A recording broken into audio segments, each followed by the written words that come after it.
I've spent the better half of 1,000,000 billion years trying to come up with a video idea. I mean, I have several, but I also have problems with all of them. So here's an idea. I asked a bunch of my friends to send me 3 words, and that those 3 words would be the topic of my next video. I got a bunch of responses, and I'm now turning them into a supercut of mini episodes. This was the result.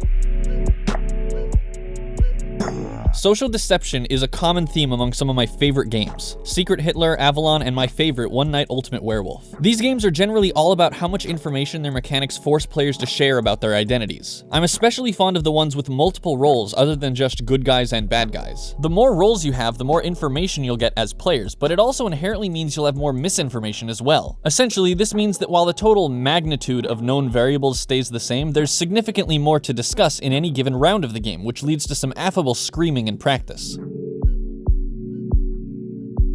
A game's ability to surprise a player are predicated on that player's expectations. A player's expectations are predicated on their experiences. A designer's goal is to curate a player's experience. Do this in a way to lead them into a certain mindset with certain expectations, and then pull the rug out from underneath them. Alright, so this is what I was looking for. It's not too crazy to be nonsense, but it's just crazy enough to be like, how do I work with this? So a nook generally means a small corner or recess. For something to have too many nooks implies that it has too many obscure facets. And I can't think of a better way to describe gaming culture. I watch a lot of gaming content on YouTube, so they'll often give me ads catered to my demographic, but they're usually bad ads for me. I don't play mobile games, I don't own an Xbox, I am never going to play League of Legends, yet all of these ads are considered good for me. Now this is partially due to modern marketing catered around categorizing people into boxes, which will always have its problems, but it really has a lot more to do with the fact that gaming as a culture has become a multi-dimensional spectrum with far more nooks than I've seen in any other cultures. I find it interesting that, as far as I can see, few if any other cultures have managed to achieve this. If anything, some cultures devolve. Where there's potential for getting granular, it actually takes a step back, and we develop totems that ultimately take the shape of just 1 or 2 central subcultures. But games seem almost immune to this, and I don't know exactly why that is. I have a few theories, but none of them have been in the oven long enough for me to confidently assert them. There's simultaneously a lot and a little here. The games of this genre aren't as big and popping as they once were, and I think that that's because the bulk of what there is to offer has mostly been completed by now. I'm sure there's something, but I don't know, nothing's really come to mind. And for that reason, I don't feel like I have much to offer to this as a discussion, so I'm just gonna say RimWorld is cool.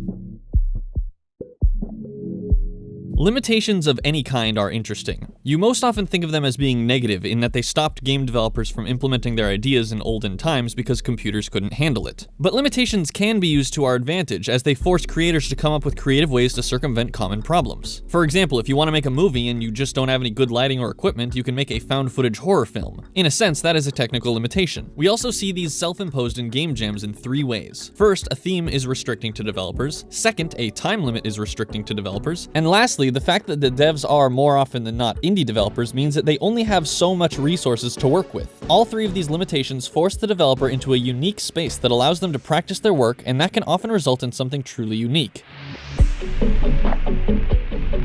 So genre is fundamentally at its core a labeling system that enables us as players a means of adequately organizing and curating the types of experiences we like to play. In that sense, genre crossovers are almost a sort of marketing tool, but that's not the answer you want to hear, so I'll also say that it allows us to take interesting mechanics that are staples of one genre and see how they interact with the staples of another genre.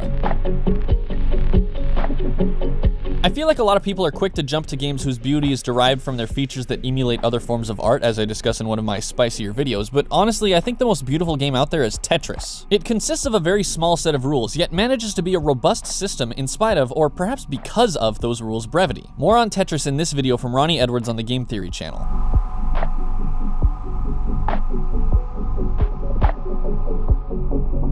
So the person who suggested this clarified that he's not talking about stuff like the Team Fortress 2 economy, which is good because that's not what I wanted to talk about either. No, we're doing Recettear. This is a game where you go dungeon crawling for stuff, and then you sell the stuff you get in order to keep yourself alive. While selling, you literally haggle with the computer, and it has a whole system in place to facilitate haggling. Customers have a semi-randomly selected amount of money they're willing to spend, so it's all about threading that needle. You could probably game it pretty hard if you looked up all the formula, but what I'd like to see is a game that utilizes this and has an even more robust set of mechanics to decipher a customer's willingness to buy. Stuff like incorporating more random elements, perhaps decision structures that influence their mindset. Like literally being a closer the video game. I don't know, maybe that would suck. So there you have it, like 20 videos in one. Is this an enjoyable format? If you like it, let me know, and consider leaving a comment with an idea for the future, perhaps in a video of a similar format. Until then, I'm CJ, and you're subscribing. Right now. It is the law.